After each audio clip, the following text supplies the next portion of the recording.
साहब कामवा हमार होई कि ना होई? अरे सब हो जाई। अरे श्री प्रसाद जी आई आई बैठी चाय पी। हाँ। ए चाय बोला। ए चाय ले आओ। ई गाड़ी तो बड़ा नया लौकता, राउर है का? एकदम सही पकड़ ले बाड़े। 1 महीना भइल बा के छोड़ावल। ले। अच्छा, कितना का पड़ल है? 25 लाख के पड़ गइल बा सब लेके। अरे वाह। लेकिन किस्त तो बड़ा महंगा पड़त होई। अरे का बात करता नहीं, पटवारी की नौकरी करब आ गाड़ी किस्त पे ले। फुल पेमेंट करके ले बानी। अच्छा। हाँ, ई जवार में ई गाड़ी केवल 3 आदमी के पास बाटे। एगो डीएम साहब के लगे, दूसरा सोना के व्यापारी रतन सिंह के लगे, और तीसरका आदमी राउर सामने बैठल बा, लेखपाल नंदलाल सिंह चौहान। अरे वाह पटवारी साहब वाह। अरे पटवारी साहब हमार कमो करवा दी ना।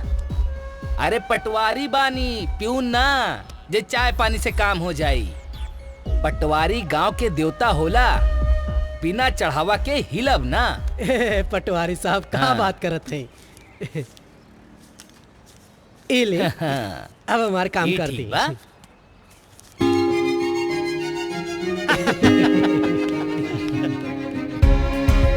आप सबसे मिलके हमके बड़ा अच्छा लागल। हमनियों के अच्छा लागल। आपके लड़का भी हमरा के पसंद आ गए, और अगर हमार लड़की भी आप लोगों के पसंद आ जाए तो यही में कोनो तारीख वारीख देख के लगन रख दिया जाए। वैसे हमार लड़की लाखों में एक बिया। अरे हमरे जजमान के लड़के वो करोड़ों में एक बार। राम प्रसाद जी, श्री प्रसाद नइखे लौकत बाड़न? हाँ बुलाओ तनी। श्वेता बेटा। हाँ? अरे पापा के फोन कई दो, और जौन दीदी के भी लिया क्या बा। ठीक बा पापा। जीजा एकदम माल लाल पार्टी बा। ले ले ना। ले ली। हेलो। हाँ बेटा। अरे पापा लइका वाला इंतजार करत ताड़न, घरे आ जाई। हाँ आओ तनी। अच्छा पटवारी साहब अब इजाजत दी। वो अमृता बिटिया के देखे खातिर लइका वाला आयल बा। अरे रउए विभाग के हल वो का कहल जाला, कानून गो। अब कानून गो तो पटवारी से बड़ होला नु।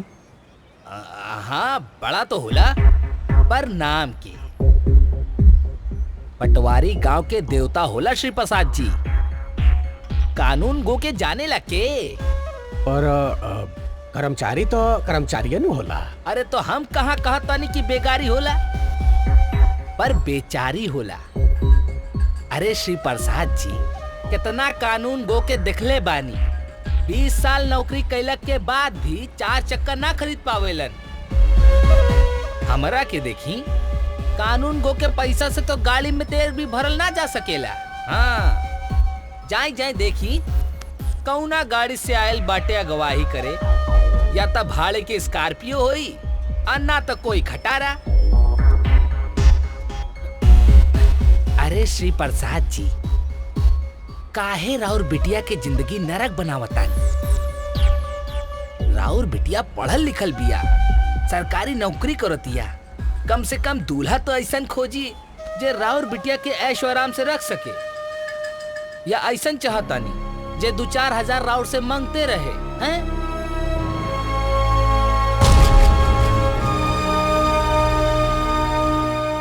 अरे कहाँ खो गई नी? ना कुछ ना। अब रउआ तक खुदे समझदार बानी, हम का समझाई। चली शादी में जरूर बुलाई हमके। हाँ चलो तो। हाँ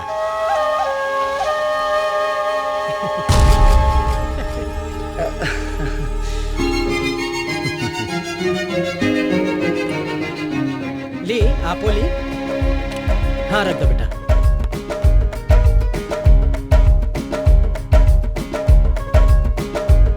खुश रह।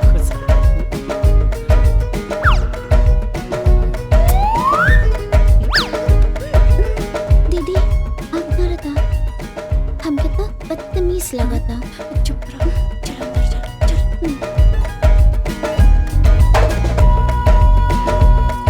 भाई हमरा के ता लड़की पसंद बिया। हाँ आप लोग भी कुछ बोला? जीजा, जब तोहरा के पसंद बात तो बहुत अच्छी बात बा, अगर नौ के विचार सुन ला भगना। हाँ?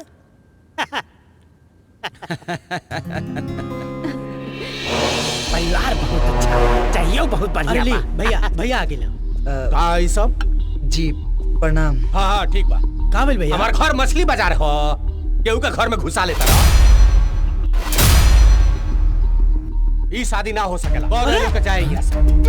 अरे लड़का इतना बढ़िया, परिवार खानदानी, खुद कानून को बढ़े। कानून को बढ़े दू, पटवारी नहीं खान लू। हमार दामाद खाली पटवारी चाहे। अरे महाराज मूर्ख है बाड़ा का, पटवारी चाहे पटवारी। अरे पटवारी से बड़ कानून को होला। हाँ होई, हम मूर्ख होई। आपन बेटी का भविष्य सुधारे खातिर अगर जमाना के नजर में हम मूर्ख बानी तो हम मूर्खे बानी, लेकिन हमार दामाद पटवारी होई। अरे का महाराज, इनकरा से बियाह करले से तोहर बेटी के भविष्य सुरक्षित नहीं लौकत का?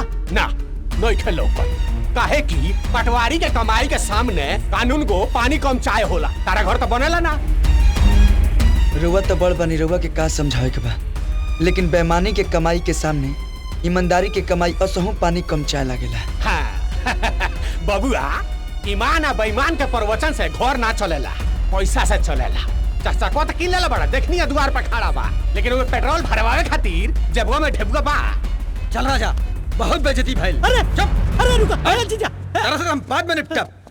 कल लेहला ना अपने मन के बेटिया के बियाह ना होत रहा तो रोज फोटो दिखावत रहला। लइका लेके आवा, लेके आनी तो ऐसे बोलता रहा। पटवारी और कानून को में अंतर ही ना बा। जा महाराज जा। समोसा ससुर, जब मन करता समोसा चाय खाए आ जाता घर मुंह उठा के। ए बबी हमार चाय लेके आओ, अगर दूध बचल हो तो। ऐसा रिश्ता करब तो वो दिन तू नहीं खे।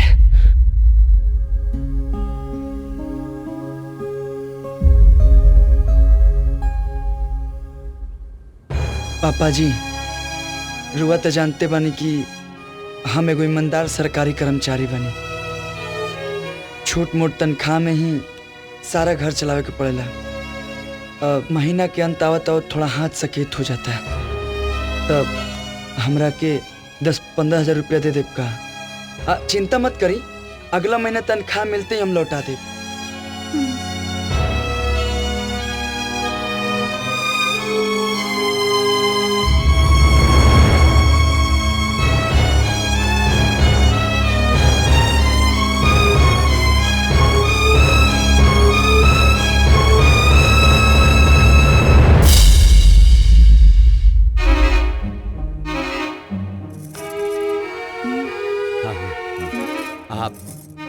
अरे बेटा, तू टेंशन ना ला तू।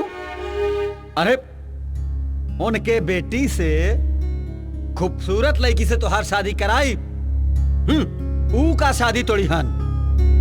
हम तो जाते समझ गए रहनी कि ये लोग हमारी रिश्तेदारी के लायक ही नहीं थे।